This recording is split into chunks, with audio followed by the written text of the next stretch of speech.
Hello guys, welcome to my channel Maths Radiation. Okay students, so आज हम देखने वाले हैं about derivative of function in parametric form, right. So देखो, हम जो आज करने वाले हैं वो क्या है हमारा कि फंक्शन आपको पता होना चाहिए इन पैरामेट्रिक फॉर्म कैसे बिहेव करता है, बराबर। सो वो हम देखेंगे आज। पहले तो वो पता होना चाहिए कि इन पैरामेट्रिक फॉर्म ये फंक्शन होता क्या है।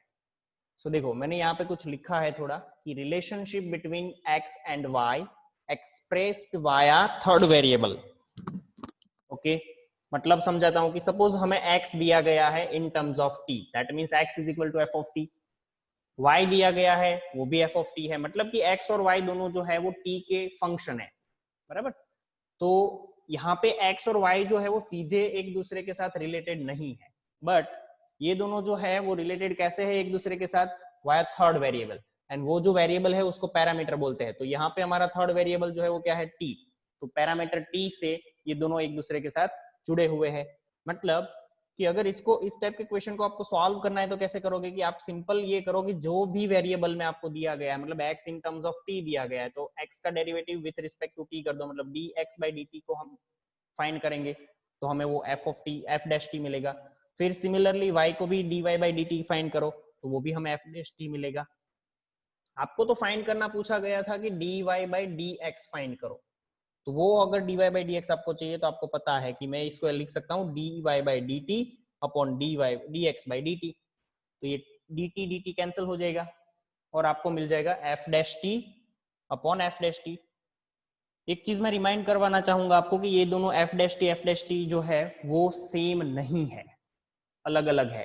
क्यों? क्योंकि समझो कि ये फंक्शन ही पहले तो सेम नहीं होंगे ना। ये सपोज कुछ दिया है आपको 2t+5 और ये कुछ दिया है मान लो कि t³ + 3। तो इससे फायदा क्या होने वाला है कि इसका डेरिवेटिव अलग होगा, इसका डेरिवेटिव अलग होगा, और फाइनल जब हम आंसर ढूंढेंगे तो यहाँ पे दोनों अलग अलग दो फंक्शन मिलेंगे, सिर्फ उसका सिंप्लीफाई करके आंसर लिखना है। तो ये हो गया पैरामेट्रिक फॉर्म फंक्शन का कि दो फंक्शन, दो वेरिएबल है एक्स एंड वाई, वो एक दूसरे के साथ कैसे जुड़े हुए हैं, वाया थर्ड वेरिएबल। हम उन दोनों का रिलेशनशिप वाया थर्ड वेरिएबल दिखा सकते हैं, ठीक है। एग्जाम्पल देखते हैं तो पता चलेगा। एक एग्जाम्पल मैंने यहाँ पे लिखा है कि x is equal to a, sorry a bracket में लिखा है theta plus sine theta, y is equal to a 1 minus cos theta. यहाँ पे x और y जो है इन टर्म्स ऑफ थीटा दिया गया है, बराबर, थीटा दिया गया है। तो देखो, हम सिंपल स्टार्ट करते हैं पहले ही कि differentiate with respect to theta, मतलब कि x और y को आपको differentiate x and y with respect to theta. So यहाँ पे मैं लिखूंगा dx by d theta is equal to, मुझे क्या करना है, इज इक्वल टू मैं इसका डिफरेंशिएशन करूंगा तो ये लिखूंगा मैं d by d theta is equal to नहीं, बट सिर्फ क्या लिखना है आपको, a ब्रैकेट में है theta plus sine theta. Okay, तो इसका डेरिवेशन बहुत ही सिंपल है, a कांस्टेंट है बाहर आ जाएगा, थीटा का डेरिवेशन 1 हो जाएगा और साइन थीटा का डेरिवेशन क्या हो जाएगा, कॉस थीटा। सिंपल। सिमिलरली आप फाइंड करोगे for dy by d theta, dy by d theta is equal to, मुझे क्या मिलेगा, d by d theta of a 1 minus cos theta. Okay, इसका डेरिवेशन करोगे तो सिंपल उसके जैसा ही है कि आपका a जो है वो कांस्टेंट था तो बाहर आ गया, 1 का डेरिवेशन क्या हो गया, 0, सॉरी यहाँ पे 0, 1 का डेरिवेशन क्या हो गया, 0, माइनस कॉस थीटा है तो उसका माइनस साइन थीटा होगा तो प्लस में आएगा मेरे पास साइन थीटा, बराबर है। ओके, अब जो फाइनल आंसर ढूंढना है ना उसमें तो दोनों का डिवीजन ही करना है, मतलब कि dy by dx अगर मुझे फाइंड करना है तो सिंपल मैं इन दोनों का एक तो ये और ये दोनों का मैं डिफरेंशिएशन करूंगा। तो a ब्रैकेट में 1 प्लस कॉस थीटा, बराबर, नीचे मुझे मिलेगा a साइन थीटा। सिंप्लीफाई कर दो दोनों को, a 1 प्लस कॉस थीटा को लिख सकते हैं हम क्या, 2 साइन स्क्वायर थीटा बाई 2, नीचे क्या लिख सकते हैं, a 2 sine theta by 2 into cos theta by 2। तो साइन थीटा बाई 2 और यहां से एक पावर कैंसल, 2 कैंसल, ए कैंसल, तो फाइनल आंसर ऊपर साइन थीटा बाई 2 नीचे cos theta by 2, that will give you cot theta by 2। ये है हमारा dy बाई dx। तो this is our final answer dy by dx। बराबर, बहुत सिंपल है, कोई दिक्कत नहीं है इसमें, प्रॉब्लम नहीं होनी चाहिए किसी को। ओके, अब नेक्स्ट देखते हैं। तो नेक्स्ट में हमें जो देखना है वो क्वेश्चन कुछ ऐसा है कि x to the power 2/3 plus y to the power 2/3 is equal to a to the power 2/3। ये मैंने जो लिखा है वो a की पावर 2/3 है। ओके, ये जो है वो a की पावर 2/3 है।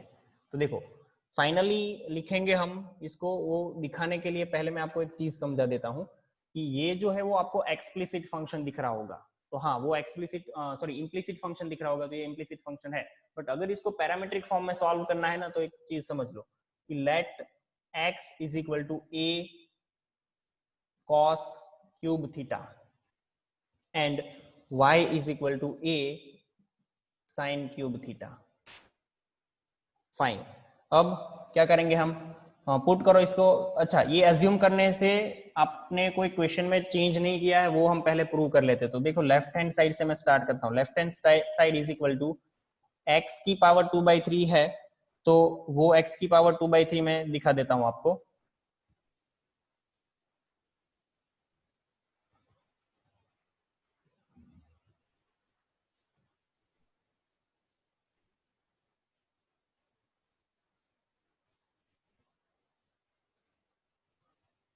ओके, एक मिनट, ये थोड़ा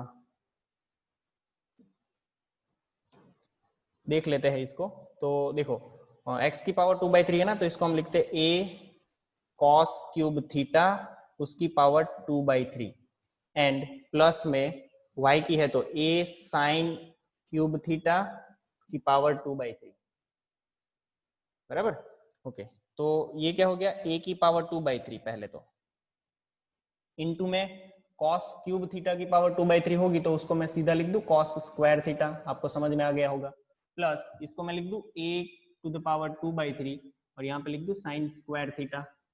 बराबर, फाइन, ये बहुत ही अंडरस्टूड है। तो देखो a की पावर 2/3 ब्रैकेट में मैं क्या लिखूंगा, cos square theta plus sin square theta. Correct, ये तो 1 हो जाएगा, मतलब मेरा आंसर क्या आ जाएगा, इधर देखो a to the power 2/3। Right, अब देखो, तो मतलब मैंने क्वेश्चन में कोई चेंज नहीं किया है ये अज्यूम करने के बाद। अब मैं क्या करूंगा, इन दोनों को डिफरेंटली सॉल्व करने वाला हूं। तो देखो नए पेज में मैं आपको दिखा दूं, तो मेरा x इज इक्वल टू था a cos क्यूब थीटा।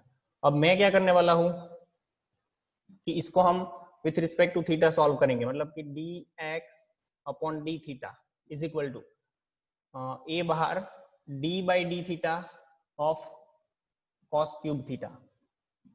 तो सिंपल से ये 3 बाहर cos square theta into d by d theta of, d by d theta of क्या हो जाएगा, cos theta, that will give you -3a cos square theta sin theta.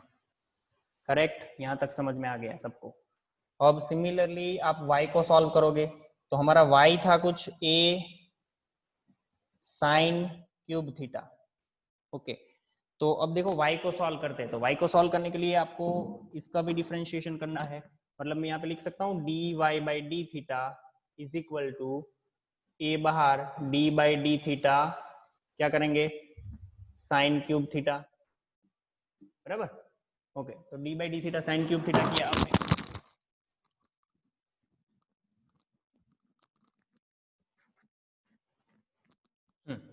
तो अब हम करेंगे यहाँ पे a बाहर 3b बाहर साइन स्क्वायर थीटा, और इनटू में मैं लिख रहा हूँ, ध्यान से साइन का डिफरेंशिएशन इनटू में सीधा लिख रहा हूँ cos थीटा। ये समझ में आ गया होगा। बराबर, अब सिंपली आपको करना है इन दोनों का डिवीजन, मतलब कि आपके पास ये dx बाई डी थीटा है और ये है आपके पास dy बाई डी थीटा। तो दोनों का डिफरेंशिएशन कर देते हैं नेक्स्ट पेज पे।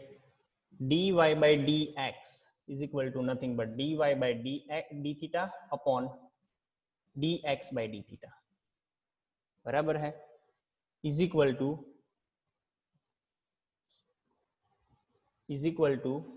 मैं क्या लिखूंगा,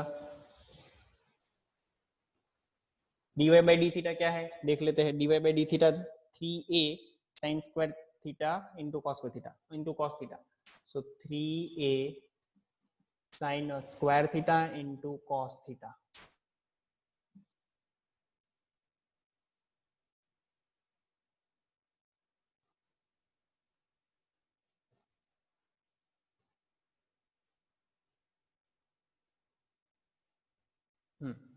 अब देखो नीचे में लिखूंगा -3a cos square theta into sine theta. तो आपको समझ में आ गया है कि अब क्या मेरे पास बचने वाला है, सिंपल। तो एक बार देख लेते हैं आगे की, वही है ना, -3a cos square theta into sine theta बराबर है। तो देखो 3a कैंसिल हो जाएगा, कॉस थीटा की एक पावर यहाँ से कैंसिल, ये कॉस थीटा कैंसिल, साइन ये कैंसिल। तो यहाँ पे मेरे पास साइन थीटा अपन कॉस थीटा बच रहा है, मतलब कि मैं यहाँ पे लिखूँ तो टेन थीटा बच रहा है, वो भी कैसा, माइनस। ओके, तो फाइनल आंसर अगर मैं लिखूं तो इसको मैं लिख सकता हूं अंडर रूट में y अपॉन एक्स का cube root, y upon x का cube root.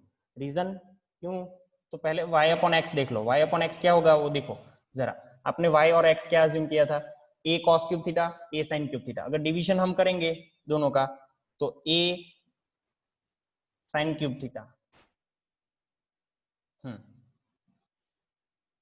a sine cube theta upon a cos cube theta, a cancel और sine cube theta cos cube theta का क्या हो जाएगा, टेन क्यूब थीटा। तो हमें तो सिर्फ टेन थीटा चाहिए, बराबर, ये इतना पोर्शन आप सिर्फ समझाने के लिए है, हमें तो सिर्फ टेन थीटा चाहिए। तो यहाँ पे अगर मैं ऐसा y बाई एक्स की पावर वो कर दूं क्यूब रूट, तो ये मेरा क्या हो जाएगा, टेन थीटा।